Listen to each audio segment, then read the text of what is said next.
What is going on, guys? In today's video I will show you the best Galvanic Shards mercenary build in Path of Exile 2 0.3 update. This setup has been absolutely tearing up the endgame after the latest round of buffs, and for a good reason. Crossbows no longer slow your movement speed while reloading, and the Galvanic Shard specifically had its reload speed penalty stripped away. Add in the new crossbow support gems and the passive nodes introduced into this new patch, and you end up with a build that feels smoother, faster and deadlier than even before. Now there's one small caveat: you will need to run the new reload crossbow when dodge rolling support gem with the Galvanic Shards. That's because they nerfed the reload mechanics so that each action only loads one bolt instead of the entire magazine. But honestly, this feels really natural when you get used to it. Rolling between the packs while reloading will slot perfectly into the rhythm of a combat, and it helps to sell that fantasy of a lightning fast gunslinger. My favorite part about this build that you're constantly zapping, shocking and forking bolts of energy across the screen, while stacking defensive mechanics and utility to stay alive in the thick of a battle. It's one of those builds that feels aggressive and fast-paced without sacrificing mobility. You clear maps like machine gun, and when it comes time to fight bosses, you switch the gears into a carefully timed burst combo that erases health bars in seconds.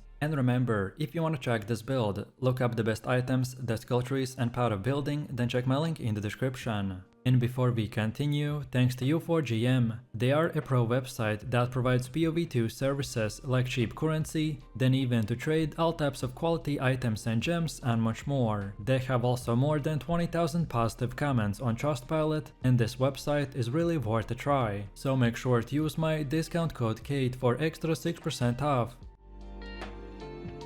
So let's take a look at our skill gems, and at its core we have the Galvanic Shards. This skill has been transformed into an absolute monster for both clear speed and utility. When linked with the lightning attunement, the shock, fork and the lightning exposure, you get a setup that not only hits hard but chains and multiplies across the entire screen. The fork makes your shards ricochet into new targets by spreading your damage effortlessly, while lightning exposure reduces enemy resistances, so that every follow-up will hit harder than the last. The shock scaling here is insane. The whole packs will just melt. Then next up we got the shock burst rounds. Think of this as your big AoV hammer. It's a secondary skill that locks down areas and deals devastating bursts of lightning damage. The synergy between the shards for chaining damage and the shock burst for heavy focus hits, it's what it gives this build its dual identity. On top of that, we add utility gems to smooth out the playstyle. Then next, emergency reload linked with the cooldown recovery too is essential. It makes sure that you're never left helpless when you burn through your bolts. Attrition gets slotted in for damage over time pressure against very high HP bosses, giving you that extra edge when fight drags on. And then there's the Wind Dancer, which is your mobility gem of a choice. Paired with the Precision 1, Magnified Area 2 and the MAME, it offers accuracy, control and even the crowd control management, while boosting your survivability. For defenses and curses, the build runs Elemental Weakness, linked with the Focus Curse, Heightened Curse, Prolonged Duration 3 and the Life Tap.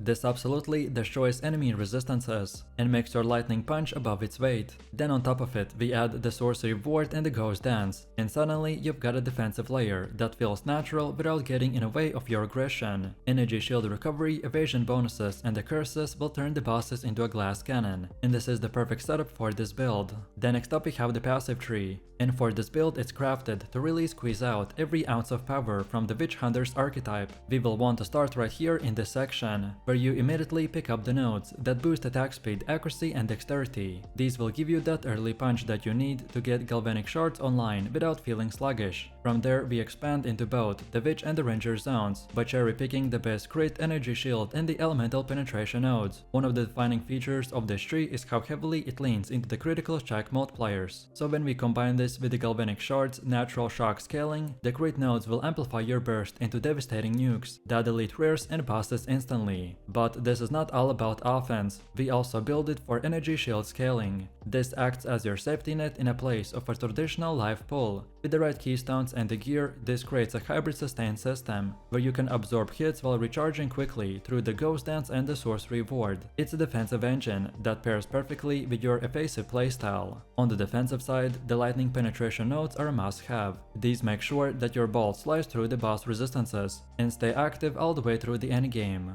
And finally, we invest into the mana sustain and the spell damage increases. You never want to feel like you're running dry mid-battle, and this will ensure that your resources keep up with your speed.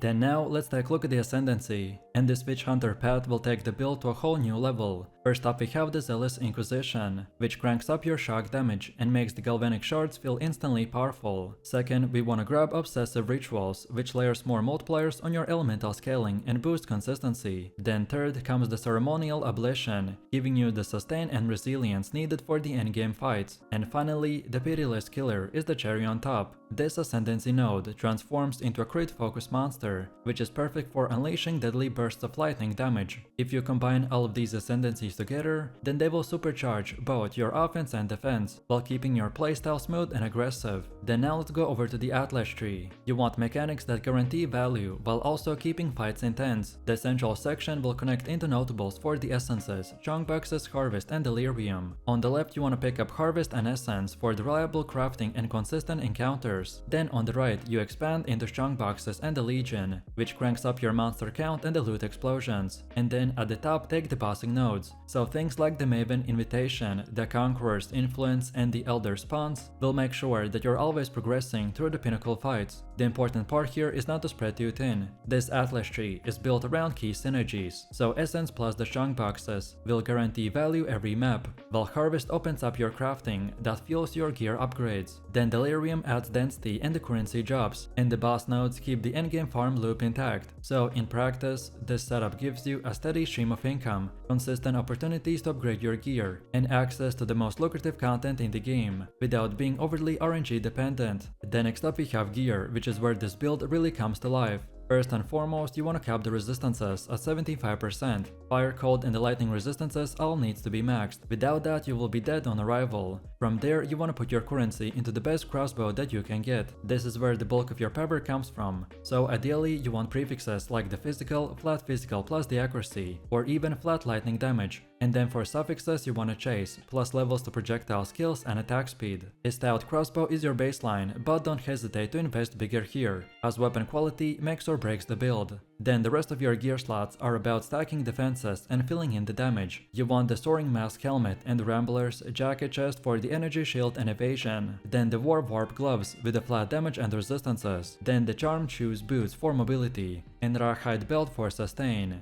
Then for rings you should prioritize the prismatic or the gold rings, with the flat lightning or the physical damage. Your amulet should be a gold amulet with critical strike scaling, and anointed with the Unbound Forces for a free multiplier. Then Jevels are another key part of this build, and you want to focus on attack damage, projectile damage, attack speed, and energy shield bonuses. The end goal here is a balanced build, so stack DPS on your crossbow, stack your survivability from the armor, and utility is sprinkled across your accessories. If you've got around 8 divines worth of gear invested, then the setup really feels buttery smooth.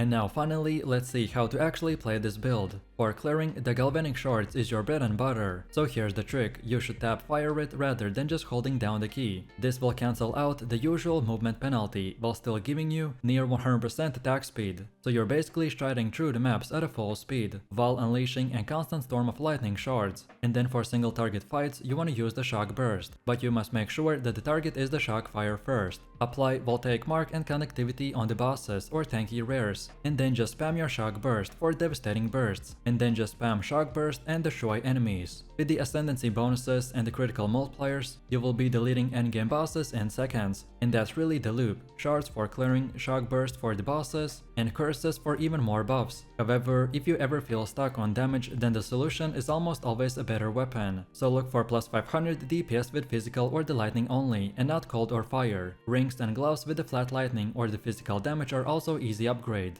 and don't forget to catalyze them for the max value. Then for defenses, focus on the armor quality and energy shield. Upgrade your helmet and the chest first, then quality of your gear for 20% boost. As long as you're sitting around 3000 combined life and energy shield, then you're good to go. The beauty of the setup is how brainless it can feel once you get the rhythm down. Just use the Galvanic Shards and everything around you dies. Just dodge roll to reload while moving, then drop the Shock Burst on the bosses and keep your curses up. Overall, this mercenary build is simple, fast, and incredibly satisfying to play.